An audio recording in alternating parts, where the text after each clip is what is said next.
ध्यान से सुन लो कि महाभारत में अर्जुन के पुत्र अभिमन्यु का वीरत्व को प्राप्त कैसे हुए थे। जब अर्जुन वहां पर था तो सुनिए ध्यान से। महाभारत अर्जुन की प्रतिज्ञा। महाभारत का भयंकर युद्ध चल रहा था। लड़ते लड़ते अर्जुन रणक्षेत्र से दूर चले गए थे। अर्जुन की अनुपस्थिति में पांडवों को पराजित करने के लिए द्रोणाचार्य ने चक्रव्यूह की रचना की। अर्जुन पुत्र अभिमन्यु चक्रव्यूह भेदने के लिए उसमें घुस गया। उसने कुशलता पूर्वक चक्रव्यूह के 6 चरण भेद लिए, लेकिन 7वें चरण में उसे दुर्योधन, जयद्रथ आदि 7 महारथियों ने घेर लिया और उस पर टूट पड़े। जयद्रथ ने पीछे से निहत्थे अभिमन्यु पर जोरदार प्रहार किया। वह वार इतना तीव्र था कि अभिमन्यु उसे सहन नहीं कर सका और वीरत्व को प्राप्त हो गया। अभिमन्यु की मृत्यु का समाचार सुनकर अर्जुन क्रोध से पागल हो उठा। उसने प्रतिज्ञा की कि यदि अगले दिन सूर्यास्त से पहले उसने जयद्रथ का वध नहीं किया तो वह आत्मदाह कर लेगा। जयद्रथ भयभीत होकर दुर्योधन के पास पहुंचा और अर्जुन की प्रतिज्ञा के बारे में बताया। दुर्योधन उसका भय दूर करते हुए बोला, मिनुस चिंता मत करो मित्र, मैं और सारी कौरव सेना तुम्हारी रक्षा करेंगे। अर्जुन कल तुम तक नहीं पहुंच पाएगा, उसे आत्मदाह करना पड़ेगा। अगले दिन युद्ध शुरू हुआ। अर्जुन की आंखें जयद्रथ को ढूंढ रही थी, किंतु वह कहीं नहीं मिला। दिन बीतने लगा। धीरे धीरे अर्जुन की निराशा बढ़ती गई।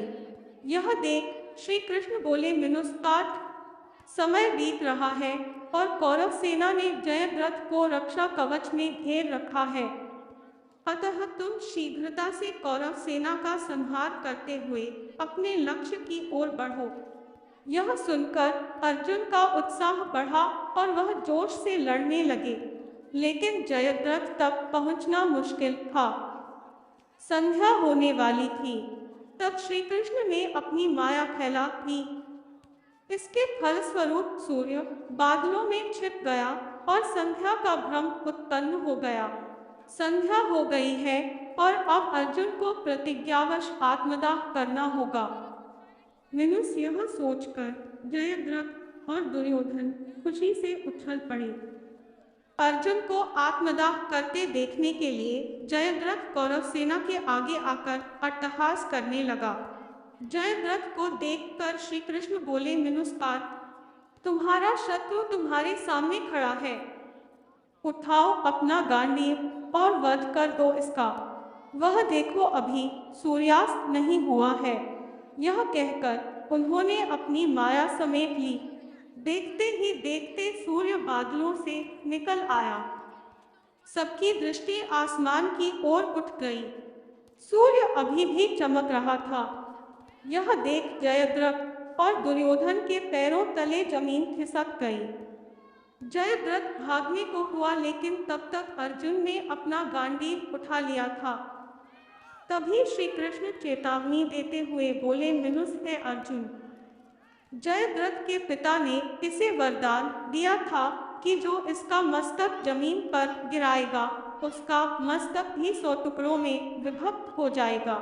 इसलिए यदि इसका सिर जमीन पर गिरा तो तुम्हारे सिर के भी 100 टुकड़े हो जाएंगे। हे पार्थ, उत्तर दिशा में यहाँ से 100 योजन की दूरी पर जयद्रथ का पिता तप कर रहा है।